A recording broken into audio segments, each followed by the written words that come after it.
Leyes de los gases. La primera ley que vamos a estudiar es la ley de Boyle.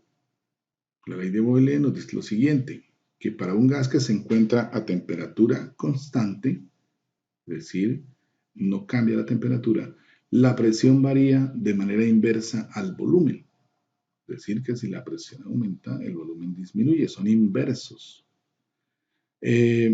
La presión por el volumen siempre nos va a dar una constante.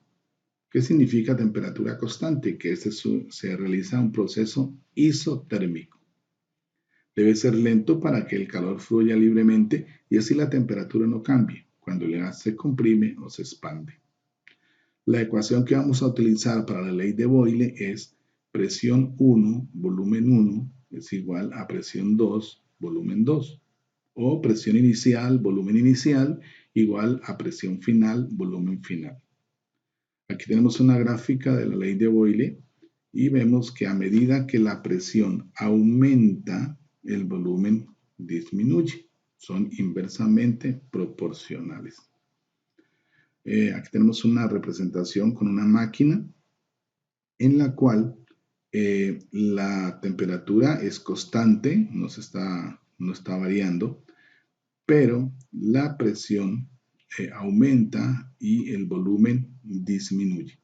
Esa es la consideración para que apliquemos la ley de Boyle, que la temperatura debe permanecer constante. Ley de Charles. La ley de Charles dice que a presión constante, ahora lo que no cambia es la presión, el volumen de un gas varía de manera proporcional con la temperatura, es decir, que a mayor temperatura, mayor volumen. Medida esa temperatura en Kelvin. Es decir, que si dividimos el volumen entre la temperatura, siempre nos va a dar una constante. Como es un proceso a presión constante, el nombre es isobárico, es el nombre del proceso, isobárico. La ecuación que vamos a utilizar para hacer los ejercicios es el volumen 1 sobre la temperatura 1 es igual al volumen 2 sobre la temperatura 2.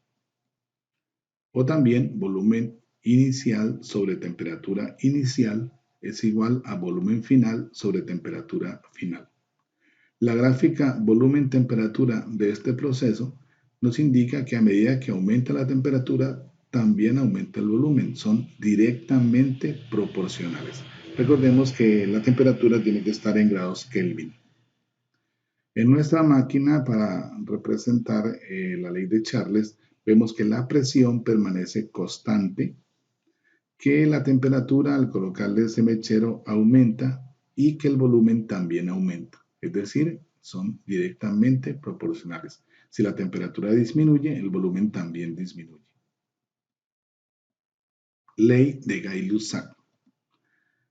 Nos dice que a volumen constante, ahora lo que no cambia es el volumen, la presión P de un gas varía proporcionalmente con la temperatura medida en Kelvin.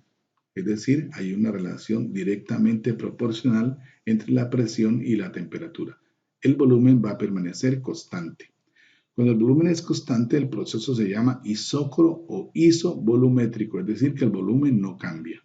La ecuación para la ley de Gay-Lussac es presión 1 temperatura sobre temperatura 1 es igual a presión 2 sobre temperatura 2. O también la presión inicial sobre la temperatura inicial es igual a la presión final sobre la temperatura final. Una gráfica de la ley de Gay-Lussac, presión-temperatura, indicaría que a medida que la temperatura aumenta, la presión también aumenta. Son directamente proporcionales. Y el volumen permanece constante.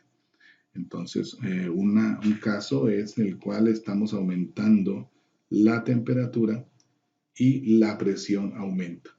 Se le han colocado unos pesos en la parte de arriba para que el volumen permanezca constante.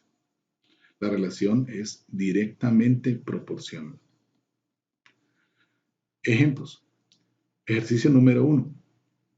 De acuerdo con la siguiente gráfica de presión-volumen, un gas experimenta los procesos de A a B y B y C. ¿Qué nombre recibe cada proceso? Y analizar si se realiza trabajo en ellos. Y nos presentan esta gráfica. Vamos a mirar detenidamente la gráfica y nos damos cuenta que efectivamente es una gráfica de presión medida en pascales contra volumen medida en metros cúbicos. Presión-volumen, es una gráfica presión-volumen. Vemos ahora que el punto A tiene una presión A y un volumen A. El punto B tiene un volumen A y una presión B. Y el punto C tiene un volumen C y una presión B. Y que el recorrido es, el proceso es de A hasta B y de B hasta C. Solución. De A hasta B, el proceso es isócoro o isovolumétrico, porque el volumen no cambia, el volumen es constante. Entonces, de A a B, el proceso se llama isovolumétrico. De B a C, el proceso es isobárico, porque es la presión la que no cambió, fue la misma presión de B a C. El volumen aumentó, pero la presión permaneció constante, por eso se llama isobárico. Segunda pregunta. Analicemos si se realiza trabajo. De A a B no hay trabajo, porque aunque aumenta la presión, el volumen no cambia. Y si el volumen no cambia, no hay trabajo. O sea que de A a B no hay trabajo. Pero en cambio de B a C sí hay trabajo, porque la presión es constante y el volumen aumenta. En este caso es un trabajo positivo.